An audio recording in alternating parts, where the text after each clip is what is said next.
Welcome students and friends. आज हम लोग नियोजन पढ़ेंगे, प्लानिंग बीएसटी चैप्टर 4। आज हम लोग जानेंगे कि प्लानिंग क्या है, नियोजन क्या है, नियोजन का महत्व क्या है और इसकी विशेषताएं क्या है।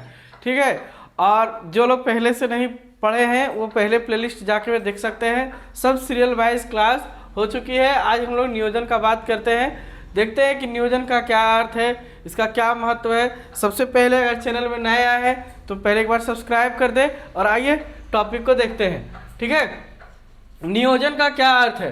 तो नियोजन का अर्थ है यह निश्चित करना है कि भविष्य में क्या करना है तथा कैसे करना है। यह प्रबंध के आधारभूत कार्यों में से एक है। अतः नियोजन से तात्पर्य उद्देश्यों का निर्धारण तथा इन उद्देश्यों की प्राप्ति के लिए समुचित कार्यविधि के विकसित करने से है ना। अब हम लोग जानते हैं कि इसका अर्थ क्या है। नियोजन का अर्थ है कि भविष्य में जो कार्य किया जाना है, ध्यान से सुनिएगा, भविष्य में जो कार्य किया जाना है उसका पहले से निर्धारण कर लेना नियोजन है। मतलब आपका लक्ष्य जो है, आपका गोल जो है वो पहले से ही तय कर लेना है कि कैसे करना है, किस प्रकार करना है और किस तरह करना है, ये तय कर लेना ही नियोजन कहलाता है।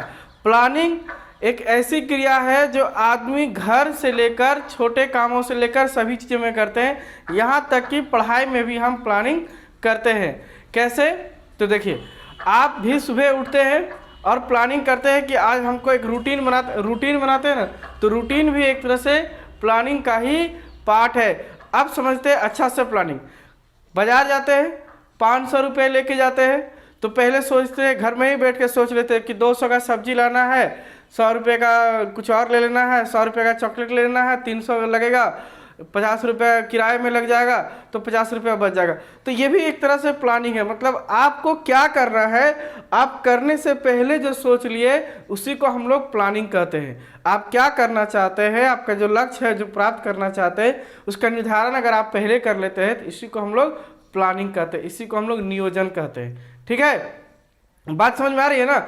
नियोजन का मतलब है जिसको आप पहले से विचार कर लीजिए। तो देखिए इसमें लिखते क्या है कि देखिए जो कार्य, देखिए यह निश्चित करना है कि भविष्य में क्या करना है, माने भविष्य की क्रिया को पहले ही सोच लेना नियोजन है। भविष्य में क्या करना है, कैसे करना है, यह प्रबंध के आधारभूत कार्यों में से एक है। यह तय कर लेना है कि पहले से क्या किया जाना है। और उस देखिए सबसे पहले हम लोग लक्ष्य का निर्धारण करते हैं और उस लक्ष्य को कैसे प्राप्त किया जाए इसको तय कर लेना नियोजन है। अब नियोजन प्रक्रिया होती क्या है? तो मेंटली क्या, कौन सी प्रक्रिया है? मानसिक प्रक्रिया। नियोजन कौन सी प्रक्रिया है? एक मानसिक प्रक्रिया है जहां बुद्धि का इस्तेमाल करना है। किसका इस्तेमाल करना है? बुद्धि का इस्तेमाल करके नियोजन का तैयारी करते हैं। अब नियोजन जो होता है, हम लोग अब पढ़ रहे हैं प्रबंध का नियोजन, है ना। अब तो ये तो हम लोग भी छोटे छोटे नियोजन का काम करते हैं। पढ़ाने से पहले हम भी लिख के रखते हैं ना कि क्या क्या समस्या आ सकती है, स्टूडेंट को कैसे समझ में आएगा नहीं आएगा। तो ये मेरा प्लानिंग है। तो प्लानिंग में एक बात और जोड़ के रखना है कि प्लानिंग जो होता है वो लिख के रखा जाता है। बिजनेस का प्लानिंग जो होता है वो रिटन में होता है, जिससे प्रबंधक को क्या करना है, लक्ष्यों को अपना बुक डायरी में लिख लेगा, उसको प्राप्त करने का तरीकों को अपना डायरी में लिख लेगा, सभी को रिटन में रखेगा, है ना, लिखावट में रखेगा ताकि उससे कोई गलती ना हो। इसी को हम लोग कहते हैं प्लानिंग, असली प्लानिंग, है ना।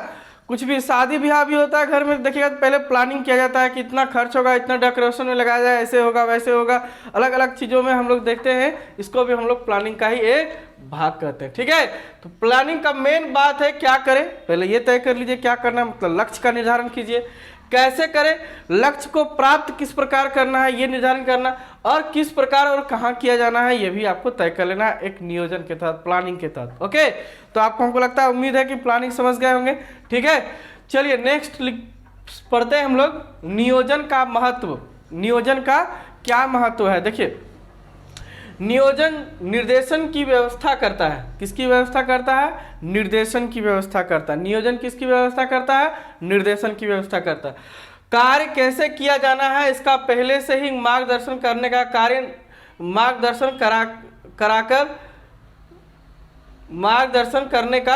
करने की व्यवस्था करता है। ठीक है, नियोजन क्या करता है कि कैसे कार्य कराना है उसका पहले से ही आपको मार्गदर्शन कर देता है कि आपका जो लक्ष्य है उसको प्राप्त किस प्रकार कीजिएगा, वो कौन भागीदारी दे देगा, नियोजन दे देगा। इसीलिए नियोजन जो है निर्देशन की व्यवस्था करता है, आपको पहले से ही निर्देश दे देगा कि 12th में पास करने के लिए, कॉमर्स में अच्छा नंबर लाने के लिए, समझने के लिए आपको बहुत अच्छा से पढ़ना होगा और अलग अलग तरीक़ा से पढ़ना होगा, है ना। जिसमें एक बिजनेस स्टडी भी मुख्य विषय है, जिसको आप अच्छे से अध्ययन करिएगा तभी एग्जाम में भी लिख पाइएगा और समझ पाइएगा।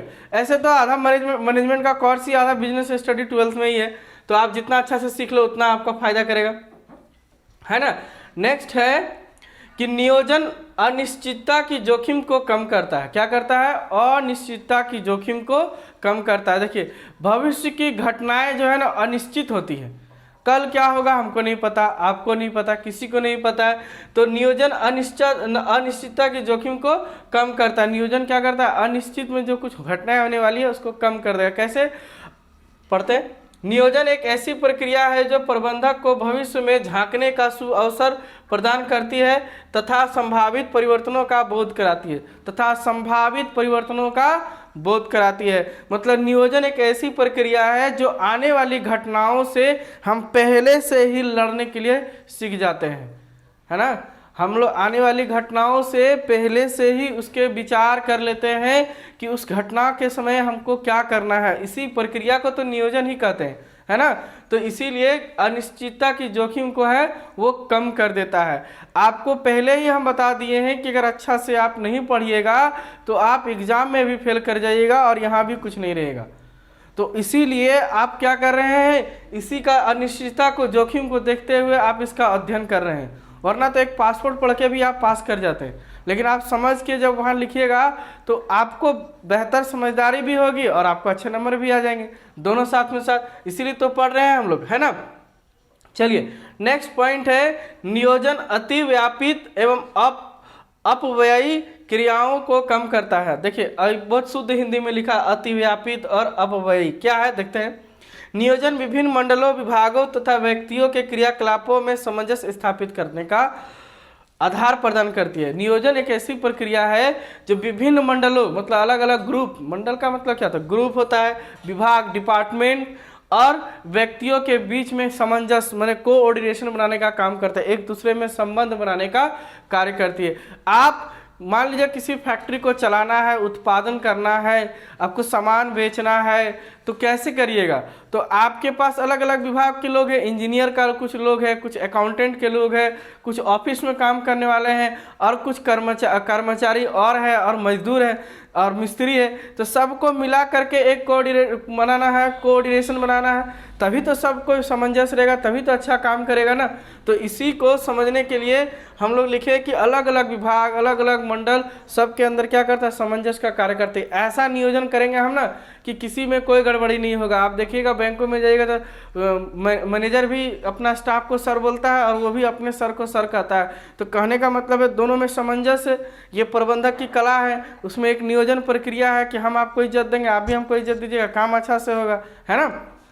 तो चलिए, और क्या कहता है, यह मतभेद तथा आशंकाओं को दूर करता है। यह क्या करता है, मतभेद तथा कोई भी तरह का आशंका को दूर कर देता है, क्योंकि हम लोग पहले से ही सारा बातों का नियोजन कर लिए हैं कि क्या करना है, कैसे करना है, किस प्रकार किया जाना है, लोगों से कैसे बातचीत करना है कि लोग हमसे प्रेरित हो जाएंगे, है ना जी।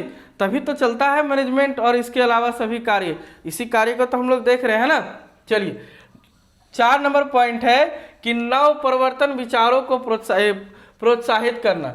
नवीन विचारों का योजना में शामिल करके प्रबंधक कार्य को आसान तथा सुलभ बनाता है, विकास तथा उन्नति का मार्गदर्शन कराता है। क्या करता है कि नवीन विचारों को, देखिए प्रबंधक हमेशा नई विचारों को अपना एडजस्ट करता है, समायोजित करता है, अपने पास लाता है, क्योंकि अगर पुराने विचारों के साथ चला जाए तो नहीं काम बन सकती। समाज में दिन के दिन बदलाव होती है और बदलाव को धीरे धीरे नए नए विचार परिवर्तन होते हैं और उन्हीं विचारों के साथ चलना होता है, तभी आप विकास और उन्नति के मार्ग में चल सकते हैं। तो नियोजन एक ऐसी प्रक्रिया है जिसमें नया नया जो बदलाव होती है, परिवर्तन जो होती है, उसको लाने का, समझने का और उसके अनुसार नियोजन बनाने का कार्य करती है।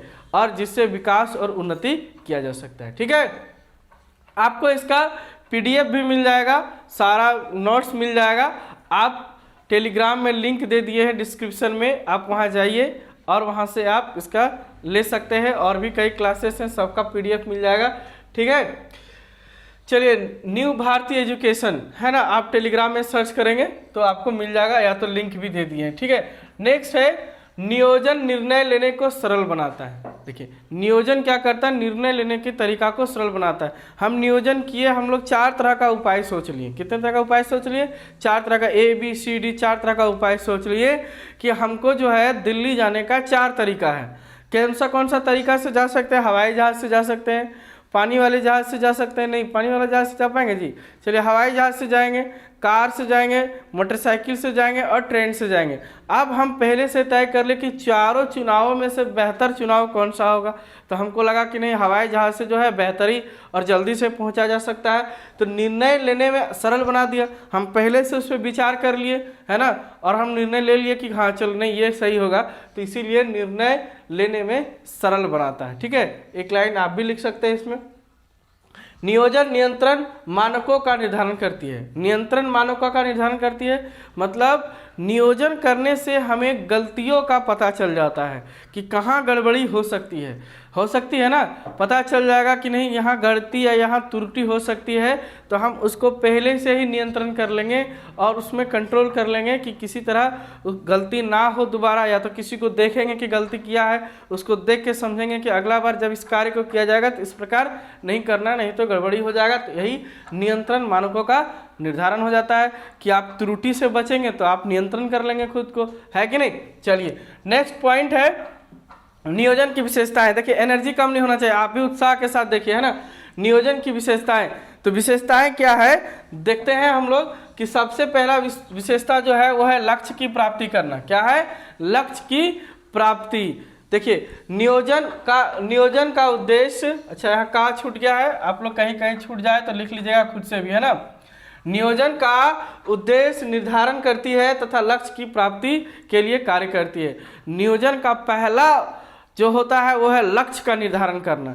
आखिरकार हम नियोजन क्यों करेंगे, है ना, क्यों करेंगे पहले प्रश्न आता है ना।